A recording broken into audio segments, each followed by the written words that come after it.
true sustainability leaders in this space. As Mike mentioned, nearly 40% of global carbon dioxide emissions come from the real estate sector. Of these emissions, approximately 70% are produced by building operations, while the remaining 30% comes from construction. In Canada, a lot of commitments have been made, but in order to be compliant with Canada's effort to reach net zero, a lot more needs to happen. This webinar will bring you perspective from various sustainability leaders in the real estate industry space, each at a different stage of their path towards decarbonization. For the first 30 minutes, they will share their key challenges that they have faced that are impeding growth for reaching scale in this space, their main learnings from their decarbonization journey, and arising opportunities for technology and service providers in this space. We will leave the last 20 to 25 minutes for you to ask any questions that you have for our esteemed panelists. And throughout this webinar, we're going to try and keep it as informal as possible so that we get the best and the most experience out of all the panelists that we have. I'm truly honored to facilitate this conversation, and without further ado, I would like to pass on the mic to our esteemed panelists. They each occupy a very unique position at the intersection of real estate development and sustainability. I know I would not do them justice in summarizing their vast experiences, so I'd like to invite them to introduce themselves, their organizations, and the progress that they've made to date towards decarbonization. Just by way of how I'm seeing everyone on my screen, I'd like to start with Luis. Thank you very much, Nota. I really appreciate that introduction, and it is a pleasure to be here. I am Luis Aguirre Torres. I am the Director of Sustainability for the City of Ithaca, New York. The city became, let's say, popular last November because the city voted to commit to fully decarbonize the entire city. We're starting with the building stock, definitely, but we're going for I always say it this way, the whole enchilada, because the truth is, what we're trying to do, requires serious commitment to do things right. My background personally, I used to be a very technical person. I used to be in the startup world. I have a PhD in engineering, and I was working in telecommunications for a long time until one day I decided to move to the green side of the force, looking at the state of the world and seeing that there was a lot of help that was needed to make things right. But working as an entrepreneur, I realized that a lot of the time the rules are written in policy. So if you're going to affect change, you need to move to the policy side somehow or do some kind of advocacy. So I decided to work on policy. So I had the opportunity to work with the California government, then with the federal government in the US. And then after my experience working in the federal government and assisting some developing countries, I decided to move to Ithaca, New York, where I became Director of Sustainability. And my job is to define policy so the city can actually achieve full decarbonization by 2030. Thank you very much, Luis. Very, very much looking forward to hear about your journey to first achieve the goal, but also how you came about to setting that very ambitious goal, the first in North America, if I'm not mistaken. Joe, next to you. Hi, everyone. Great to be here today. So my name is Joe Flatt. I'm the Vice President of Corporate Planning and Sustainability at Allied REIT. Allied is a commercial real estate owner and operator in Canada's urban centers. We focus on office and urban data centers, and the majority of our properties are historically preserved, beautiful, beautiful buildings across Canada's cities. So in terms of my role, so ESG is a part of my mandate, ESG being environmental, social, and governance. I support the development of our strategy, goals, targets, and really supporting our entire company to implement against our vision. I jokingly refer to myself as the ESG cheerleader sometimes at Allied, but really it's a collaborative partnership approach that we take to really ensure that we can get to where we'd like to go. My background is actually working with municipalities across Canada to create more sustainable, inclusive, and smart cities across the country. And so in this role at Allied, just really excited about our decarbonization work. In 2021, we established our ESG strategy, leveraging the materiality assessment process outlined by the Global Reporting Initiative, GRI. This was a really fundamental first step for us. We engaged with our external and internal stakeholders to really understand what matters most for us when it comes to ESG from an impact and a significant standpoint. From there, we identified 10 priorities, and that flowed into our ESG strategy, our goals, and our targets, and ultimately set us up for the work that we're now doing on our net zero carbon plan. So just last week, we actually kicked off the project team responsible for developing our plan for net zero carbon. So we're still in the early stages, but we're working really collaboratively to put that plan in place over the next 12 to 18 months. And that plan will include our targets. We haven't publicly committed to a target yet, but we believe that the approach that we're taking will allow us to do the analysis first and ultimately articulate a plan that we can share publicly going forward in the months ahead. So really excited to be here and to talk with my colleagues and to hear from you about how we're working towards decarbonization in real estate. Thank you very much, Joe. We are very excited to hear more about how LI is approaching decarbonization and the steps and the stages that you're on. Next, on to you, Lee. Hello, everyone. As mentioned, my name is Lee Hodgkinson, and I am Head of Sustainability and Technical Services at DREAM. As part of this role, I oversee about $30 million in capital budgets annually to improve asset value, building operations, and energy performance. But I also lead ESG strategic planning and integration for all DREAM entities, including the development of our corporate sustainability report, as well as setting and monitoring sustainability targets. I also lead the Net Zero Working Group at DREAM, which is developing the strategy, the toolkits, the playbooks for all DREAM entities to reach net zero by 2035. So DREAM is a $15 billion group of real estate companies and includes DREAM Office REIT, DREAM Industrial REIT, DREAM Impact Trust, DREAM Unlimited, and the newly formed DREAM Residential REIT, which are all publicly traded. And as their name suggests, we invest in office, multi-res, retail, and industrial buildings across Canada, US, and the EU. DREAM Office REIT, DREAM Impact Trust, and DREAM Unlimited are actually all committed to net zero Scope 1 and Scope 2 emissions, as well as select Scope 3 emissions by 2035. And DREAM Industrial REIT is committed to net zero Scope 1 and 2 by 2035 and select Scope 3 by 2050. The difference being the nature of GHG ownership is very different for an industrial building than it is for an office or apartment building. We're actually one of the most active net zero community builders in North America, with over 6 billion in net zero commitments in our development, net zero communities in our development pipeline. This includes a 34-acre master planned waterfront community of 44 buildings in Ottawa and Gatineau called Zippy that we've been developing since 2015. This community currently has zero carbon district energy for heating and cooling. The heating system uses waste heat from a nearby paper mill, and the cooling system actually uses the Ottawa River as a cooling source. This enables the thousands of people that call Zippy work and home to have a low carbon footprint. And actually adjacent to Zippy, we were recently selected by the National Capital Commission to develop the first phase of Le Breton Flats. This 2.7-acre, two-tower development will be one of the largest residential Canada Green Building Council zero carbon certified communities when it's built. And it is intended to actually include a sewer heat recovery system to provide low carbon heating and cooling, as well as a significant amount of building integrated photovoltaics to generate power. And lastly, I'm really proud to announce that all these details and way more, including the action plan on how we will get to net zero for our new and existing buildings, is actually available in a public report we called Net Zero by 2035 Action Plan that we published actually 2 weeks ago. Thank you, Lee. Very excited to have you on board and hear about your vast experience, because as you mentioned, you have been one of the true leaders in this space, and I'm sure we're going to receive a lot of questions regarding your recent announcements and how you are working towards achieving them. Last but certainly not least, Yasir. Hello, everyone. It's my pleasure to be here with you today. My name is Yasir Saleh. I'm the Senior Manager of Energy and Emissions at Choice Properties, and my main role is to really help chart our pathway towards net zero. Just a quick background, Choice Properties is a real estate investment trust. We have over 700 properties across Canada. Our portfolio consists of retail, industrial, office, residential, and mixed-use properties. However, a majority of our assets are actually in the retail industrial properties.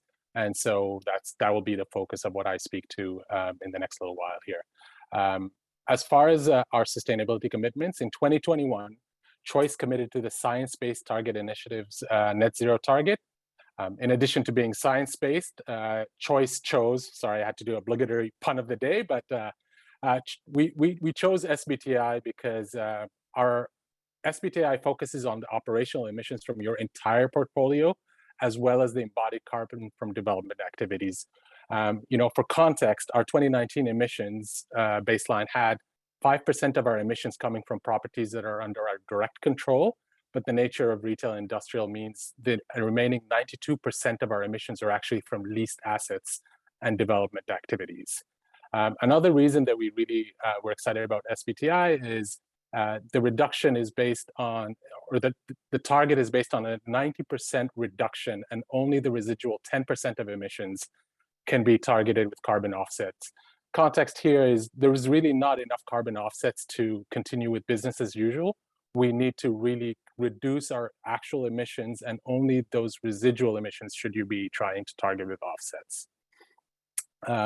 Again, as I mentioned, as most of our emissions are from our tenants, we really need to work very closely with them, support our tenants with their energy efficiency activities, or charting a way for them to switch to heating electrification, as well as on-site solar development, as well as a renewable energy procurement strategy. So really, we're in the process of charting that pathway to net zero and how to enable our tenants to achieve that as well.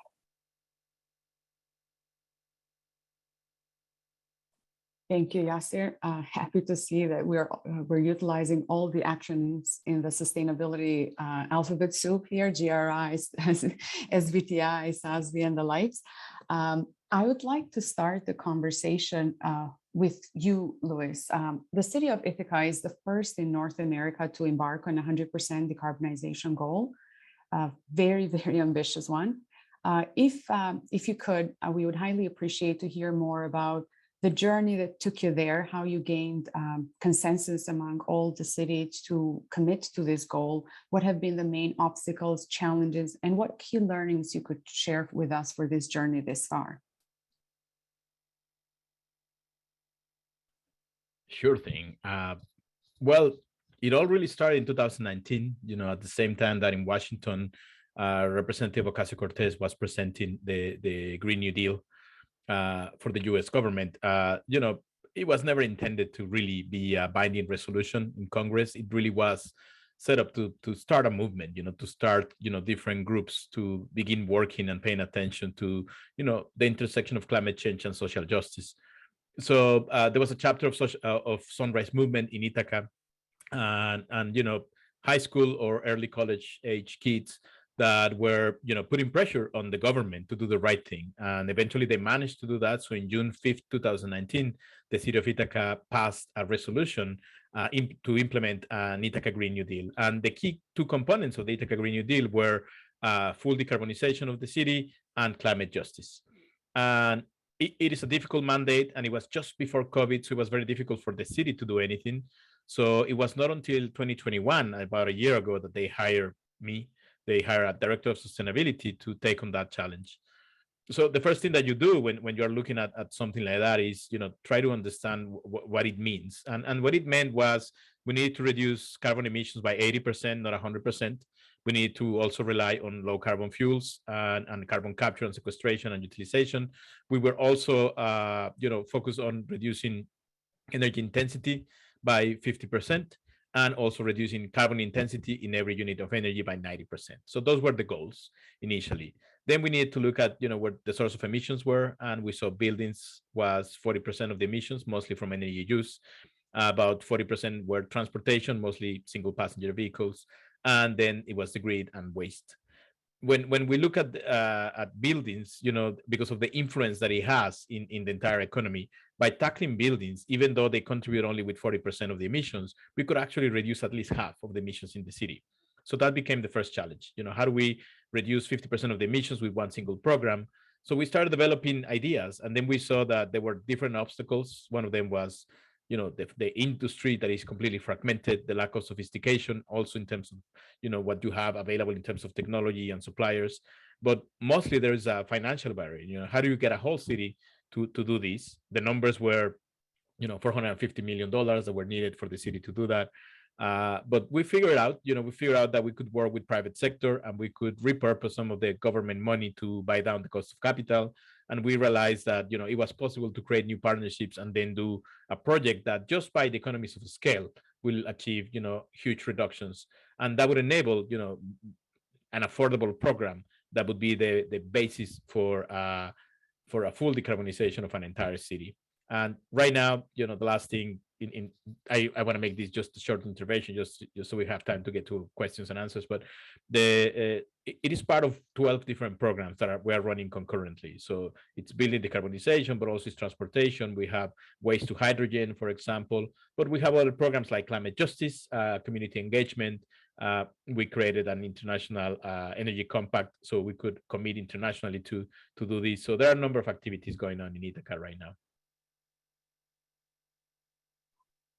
Thank you. I'm sure our other panelists will echo some of your challenges as well. And as another question I'd like to pose to each and every one of you is, subject to your respective place in the decarbonization journey, what would you identify as the main challenges and key learnings in your organizations?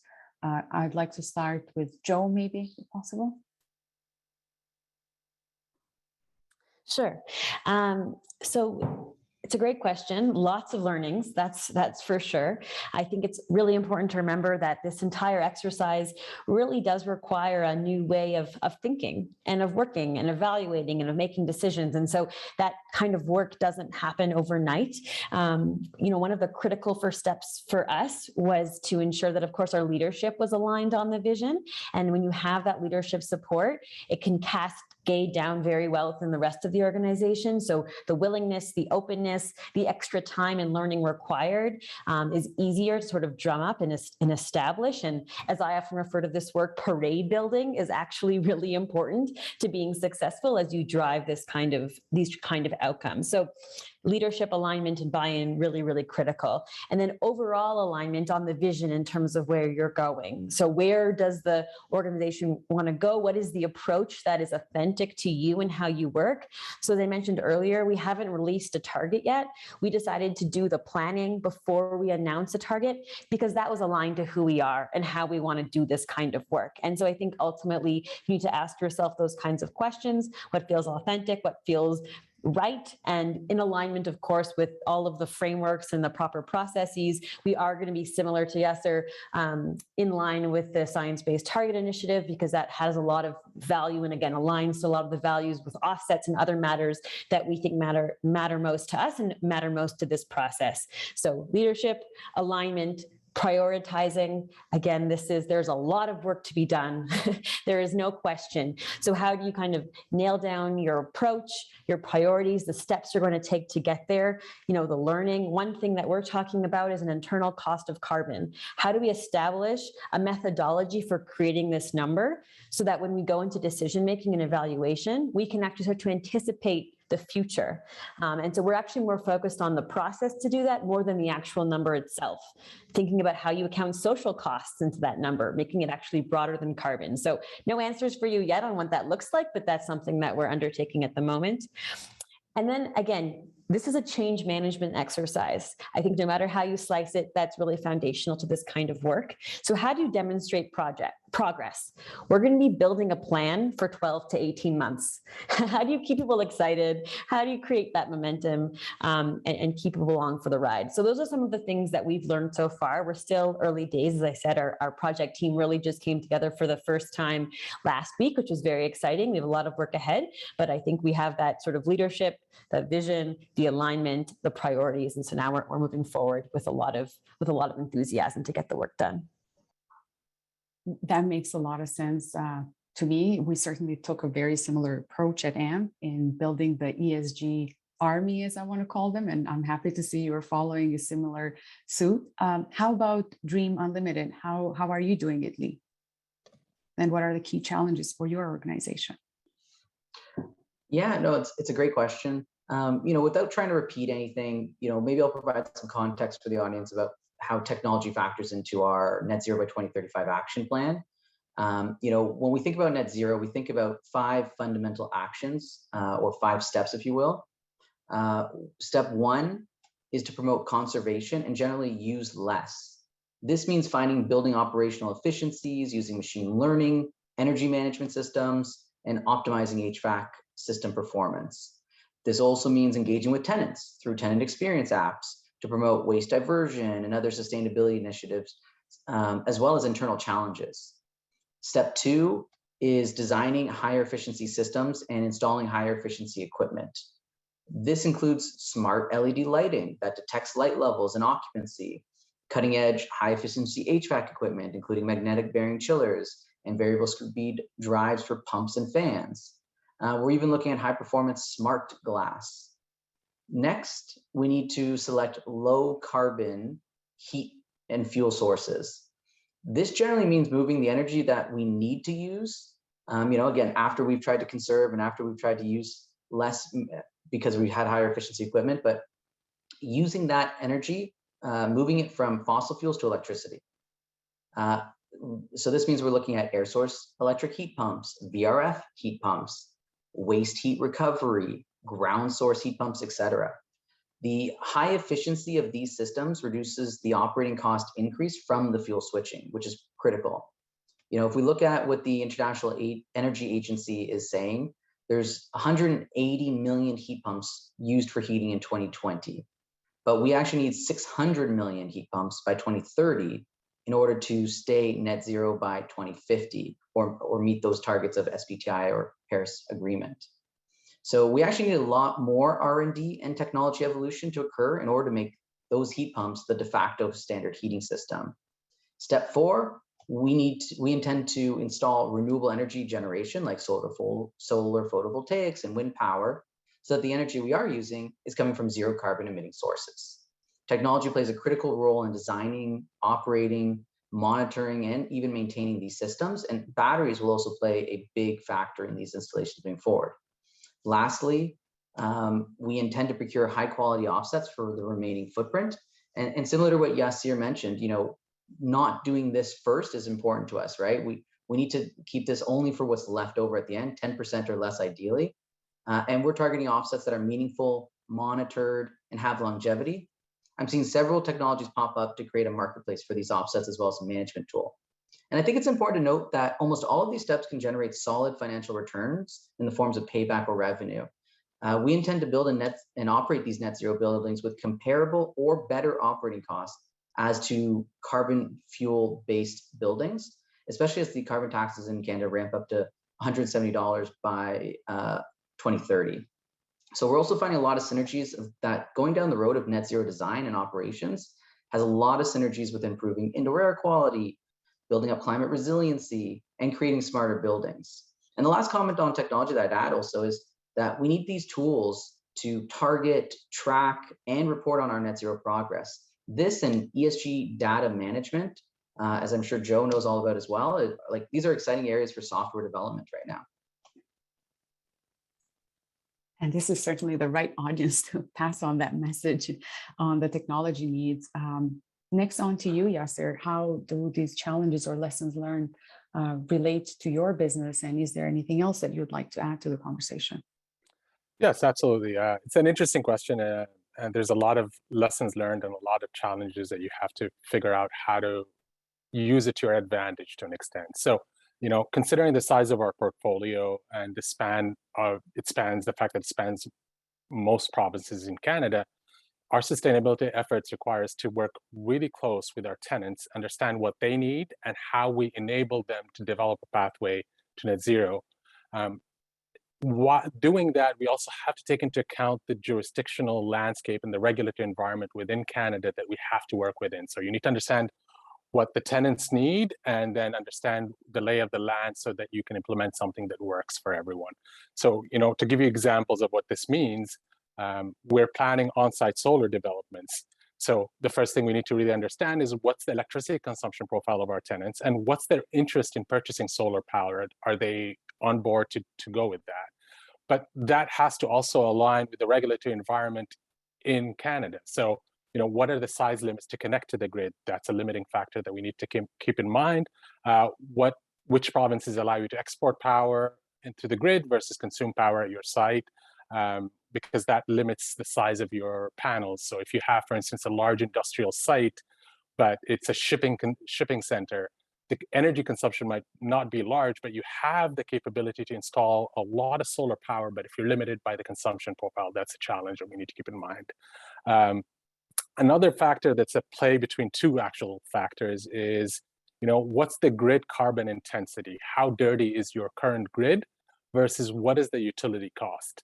The contrast between the two is obviously you want to target really dirty grids to offset those the electricity from those sources, but you also want to make sure you target provinces where the utility costs make it a financially viable option, because that's always, you're still running a business, so you have to keep that in mind. The other factor is also just what are the future plans?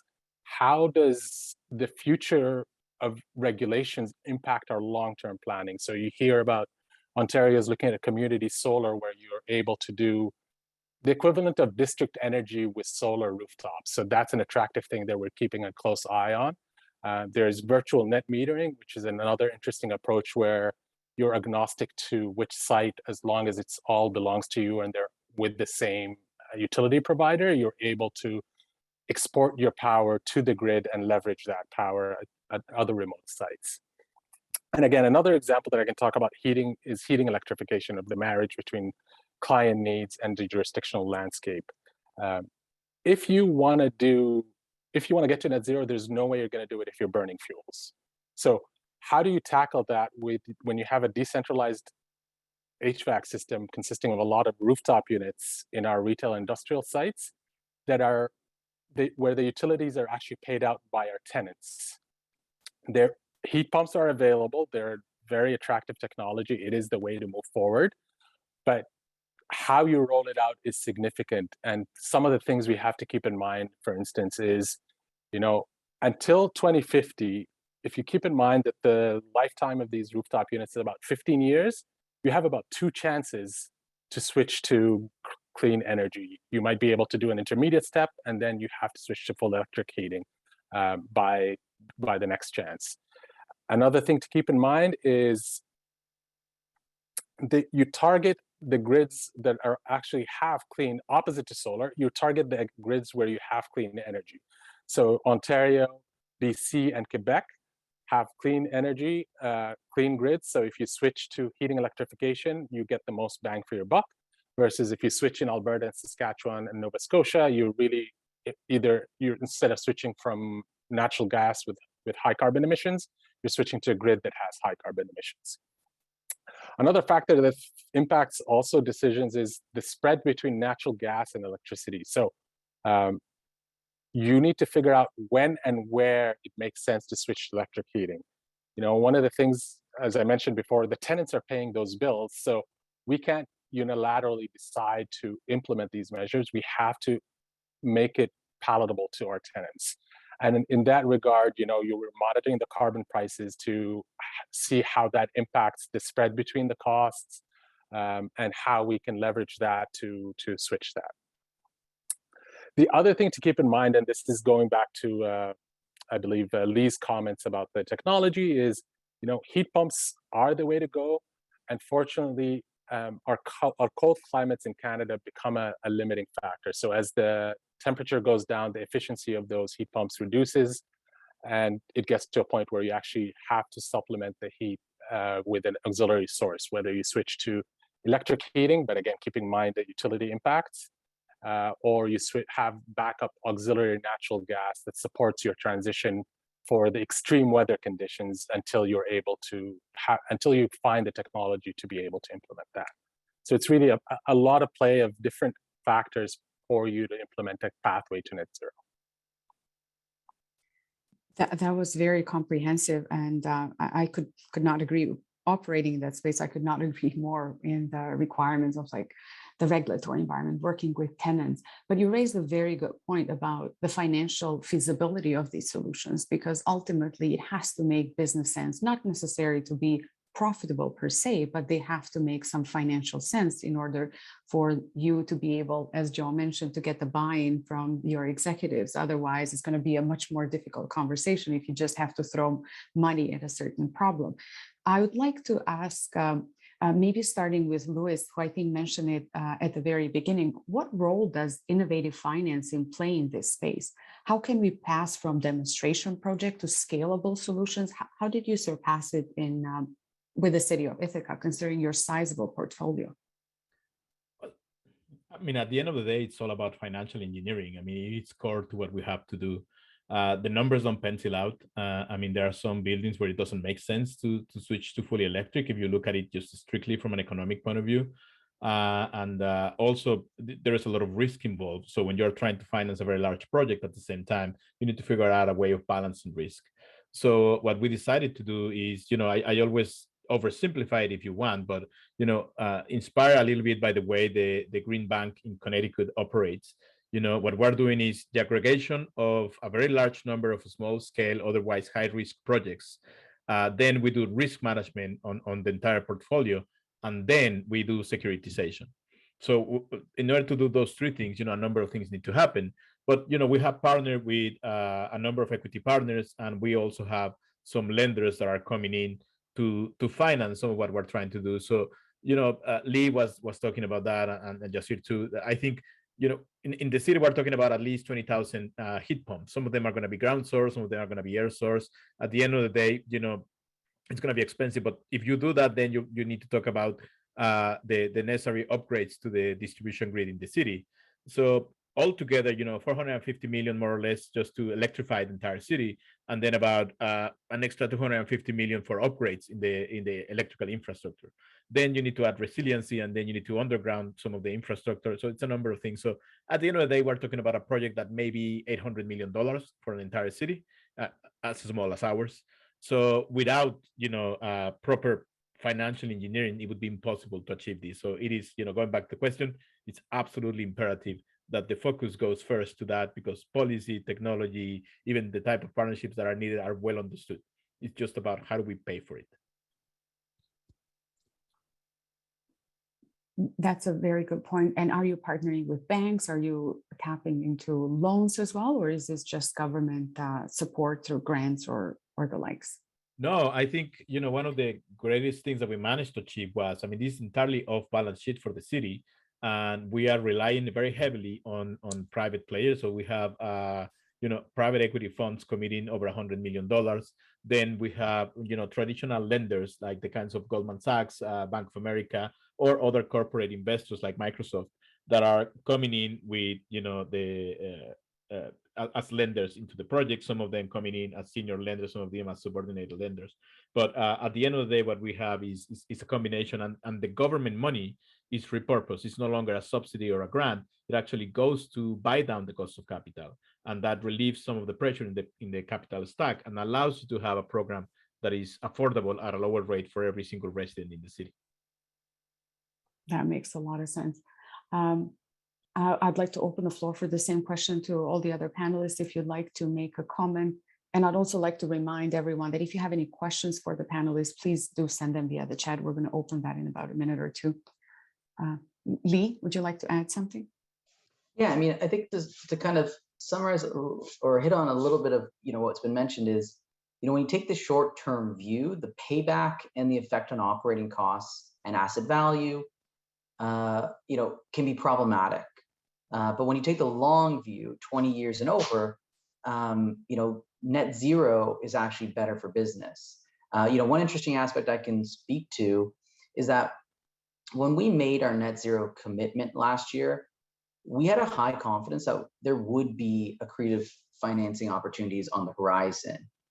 True to this expectation, the Canada Infrastructure Bank is partnering with DREAM to provide $136 million in funding to significantly and rapidly decarbonize at least 18 of our assets. Over the next 5 years, we will use this low interest long-term debt facility to finance what we call baseline, incremental, accelerated, and net new capital projects to decarbonize our assets. These projects, will include all the ones you expect: chiller retrofits, heat pumps, solar power, heat recovery, ventilation, LED lighting retrofits, etc. But the benefits of this, financing term and rate help us afford the additional capital expenditure in such a short period of time, so thereby accelerating our ability to meet our commitment. So we do think that net zero can be good for business, not just as cost premium necessarily. In addition, the federal, provincial, and municipal governments are creating lots of grant and incentive programs to promote EV infrastructure, retrofit existing buildings, and even build high performance new construction. I also think about green leases as an innovative way to engage tenants in energy efficiency and GHG reduction projects, where we use long-term recovery so that there's no downside to them. They get a better building. And so we're proud to have been recognized in 2021 by the Institute for Market Transformation as a gold level green lease leader. As it's been mentioned, these are all tools in the financial toolbox for savvy asset managers to achieve their net zero targets and generating above market returns.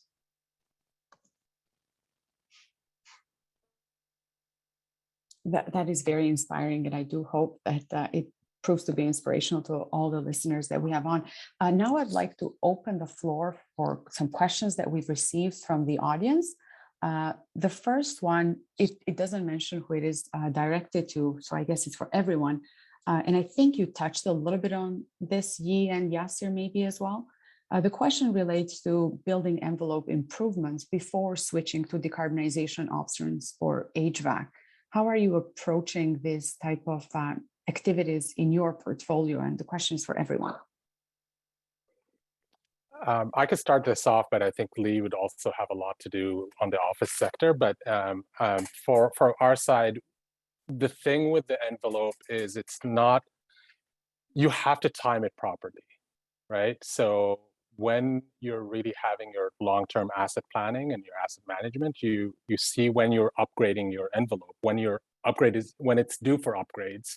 And that is the ideal time to implement these measures, where instead of you replacing a functioning envelope, you really target when you're replacing it with something that would have been like for like, you then upgrade to a much better envelope. And actually, it is essential for you to try to reduce your energy consumption from that standpoint, because a lot of these heat pump technologies are not able to meet the old or the equivalent boilers, because boilers are able to provide you with high energy heat or high temperature heat. These heat pumps have limitations on that. So you actually have to reduce your consumption needs to a point where a heat pump makes sense for you to implement. So really envelopes are the way to go, but it's all about timing when it comes to that. Yeah, the only additional context I would add would be, it's great to look at your capital plan and say, okay, 10 years from now, we've got a chance to change something, and let's make sure we do that right when we do have that chance. Like, I totally agree. The other angle is that we have to keep in mind is, as Yasser also mentioned or alluded to, is sometimes other retrofits are dependent or cheaper if you do your envelope first, right? And so whether that's tightening up your envelope so that your performance, so that you don't need as hot water, as Yasser mentioned, from your heat pump system, or whether that's just you can install fewer heat pumps or install a smaller chiller or install, whatever, right? So I think that's the other angle that we try to really take that holistic view on. And if I may, I just want to add that, in our case, we saw that, we were to electrify the city, assuming, the thermal loads that exist today, we could only electrify about 15% of the city without, the infrastructure literally catching fire. So we needed to make sure that we reduce electricity consumption. So the goal is, a 50% reduction in energy intensity, but it doesn't equate to 50% reduction in electricity use. In our case, by working on the envelope and doing energy efficiency retrofitting, we expect to reduce 30% of energy use. And without that, it's impossible to do, most of what we're talking about. So that has to be the beginning of the story. That was a very good addition. The next question is a bit more about internal budgets and stakeholders. How our stakeholders are coming together to determine priorities and KPIs, for example, circularity of materials, discount, fast tracking of initiatives by tenants. So maybe, Joe, I think this was a bit in line with what you were mentioning at the beginning. How did you get buy-in from all various stakeholders in the organization to ensure which KPIs are priorities and how to build upon those KPIs? Yeah, I think we're still somewhat early days in terms of the actions that we're going to take. Where we did start was in terms of our goal setting, really basic with of course, knowing we need to focus on energy, water, greenhouse gas emissions, and waste. So in terms of our priorities with regards to ESG, those were the first steps. And then in terms of our process to actually develop our plan, the internal cost of carbon has been identified as a priority for us in our steps moving forward, because our leadership really liked the idea of being able to quantify and understand how to make decisions and what it's going to mean now and in the long term. If you run the numbers now, they might not look in favor of the net zero option, but if you add in that internal cost of carbon, it can really change the game. So based on sort of our stakeholders internally, we saw that as kind of the next move for us to figure out what that number is going to be. If we want to broaden it beyond just carbon, as I mentioned before, and bringing in other types of costs as well in a big picture context of evaluation. But that's really where the alignment was, and so that's where we're starting to understand and therefore inform our decision making and our analysis. Thank you. If moving on to the next question, and please feel free to interrupt or interject with any questions as they come through. This is supposed to be as interactive as informal as possible. The next question comes from Ari at Clay Energy. We talked about source 3 emissions. It seems like it will be difficult to see financial returns by reducing those emissions. Any thoughts on that? I think, Yasser, you made a bit of mention about your tenants and how you're trying to reduce those scope 3 emissions for your tenants. Like, you certainly do not see returns per se, but they impact your scope 3. How are you treating them from a financial perspective? I would actually argue there are ways to make returns, and Lee touched on that earlier, which is green leases, right? The current lease structures don't really enable where like there's a challenge between making the investment as the owner versus the tenant reaping the benefits. You can structure green leases and add terms into your lease to allow you to find ways to make returns and make sure the investment makes sense to both you and the tenant. So there are mechanisms to make it viable. It's just about really rolling out the green leases in a way that makes sense to everyone involved.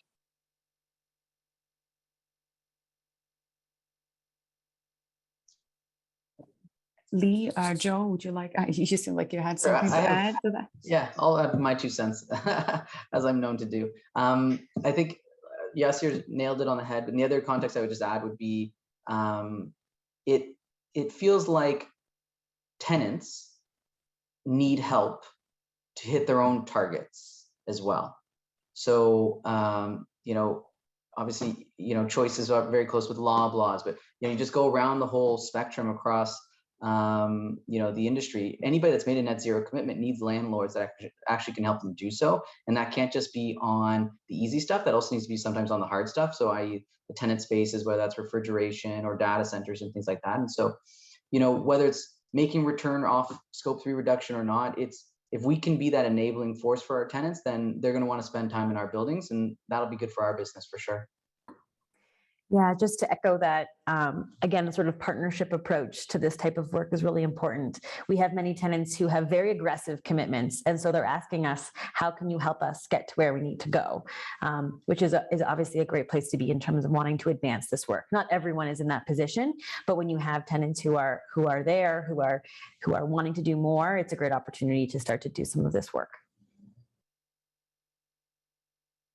Perfect. The next question, I think, relates to grid congestion or grid issues that we might have in deploying decarbonization projects. And the question is, what restrictions are there in place in adopting a decarbonization platform? Specifically, would we need to add solar plus storage or any additional energy efficiency type of projects? How are you addressing grid problems in deploying these solutions? Maybe, Louis, considering the size and the scope of your initiative, you would like to start us off? Yeah, it is an interesting and complicated issue. And, we did some modeling. We actually have a model for the entire city. So, I mean, if you give me an address in Ithaca, I can tell you the energy profile of that building, and I can tell you what the potential energy savings would be with retrofitting, but also the increase in electricity consumption when we do heat pumps, for example. We determined that, the city cannot be, as I mentioned, electrified more than 15%, and that has to do with the state of the distribution grid. And then we partnered with a utility company, and we started looking at all of these issues. And we realized that, if you want to upgrade transmission lines, it takes about 12 years to do that. Distribution infrastructure could take 5 years, 6 years. substations could take you 3 years. So, you need to start planning, without assuming that these upgrades are going to happen in a timely manner. So you need to look at non-wireless alternatives. So you need to look at, whether you can have utility scale storage, which is the option the city is taking. So we are adding utility scale energy storage in 2 points of congestion in the city. And we are, in some cases deferring, but in others completely avoiding, further investment on that. So we're also doing this in a planned way, together with a utility company. We cannot do this without them being with us at all times, because then we can determine priority zones and then we can start working in that direction. So it is interesting. It's one of the most challenging parts of the decarbonization effort, I think. Is utility congestion an issue that you've encountered across Canada, Yasser, Lee, or Joe? And what support have utilities provided you in these efforts towards decarbonization?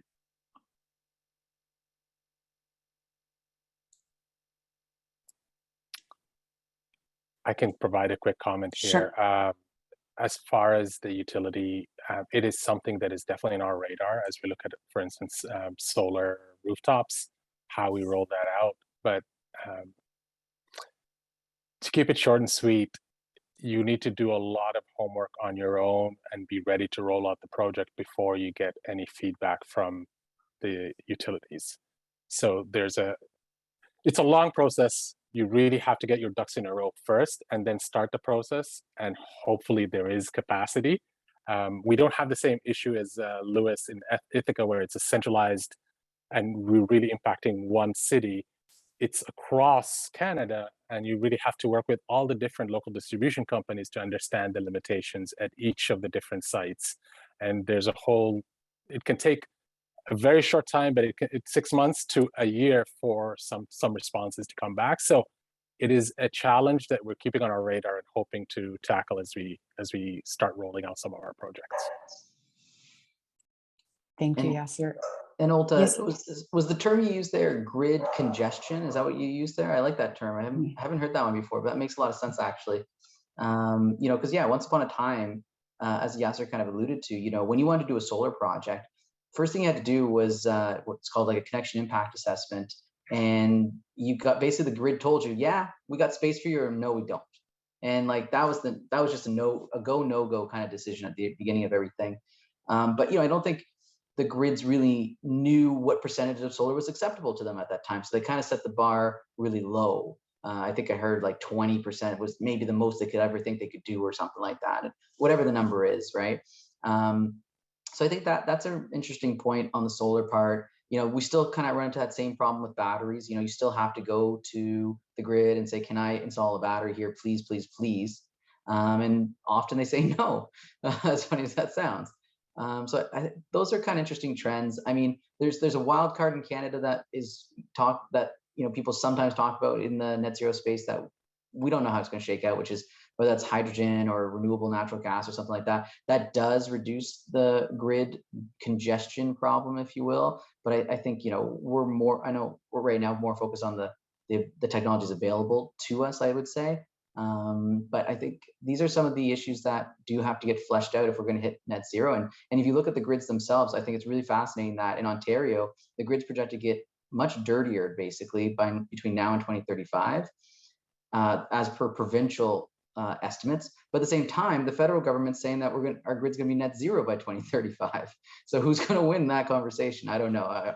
I know who I'm rooting for, I guess, but it's a tricky one.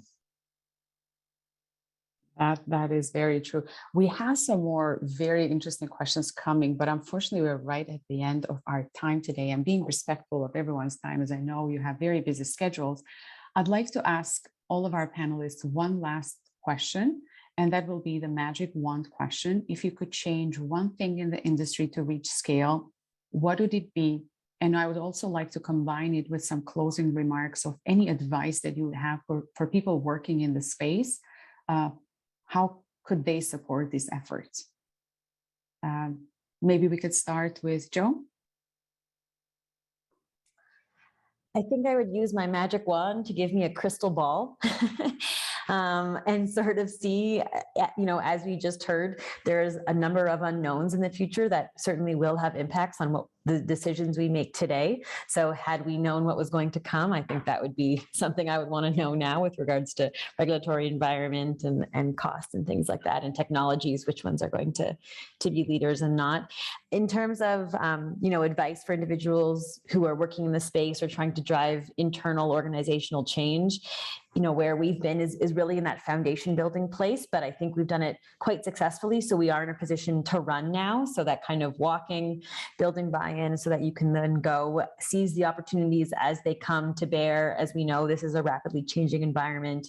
New opportunities exist. If you have the buy-in, if you have the sort of analysis and things in place, you're in a good position to keep going and building. So that's, from my perspective, what I would say is my closing thought. Luis? Well, that's a good question. I think, one thing that I wish we had was, more educated, government in terms of, what it implies to make these commitments. Because a lot of the time the commitment is made, but there is no understanding of what it takes or how much it will cost. So then, the people in charge of implementing these things it just makes it really, really hard, because you need to go back to them and tell them, well, what you committed to is going to cost you like $3 billion. And it's hard for them to understand why, everybody else is doing it. And I think the other thing that I wish I had is, I am a strong believer, and I've been studying very carefully, alternatives with green hydrogen and with SMRs, small, modular nuclear reactors. And I believe those technologies will be ready by 2050, not by 2030 for sure. But my magic wand, it would be like have them ready, affordable, and commercially available, by the end of this decade.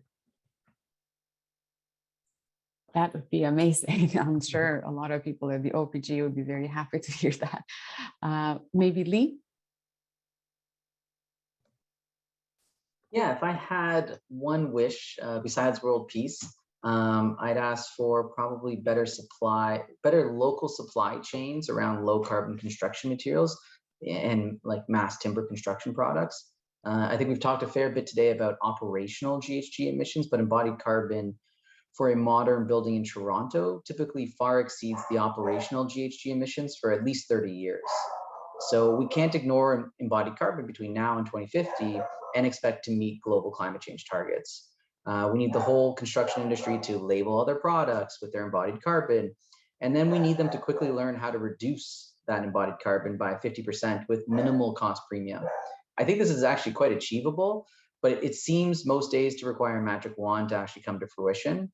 And then as far as, thoughts for other professionals in the space, I would just say, stay mission focused. If you are targeting net zero by 2035, like we are, you might be tempted to make decisions that get you 10% reduction by 2025, but this might not contribute at all to 100% reduction by 2035.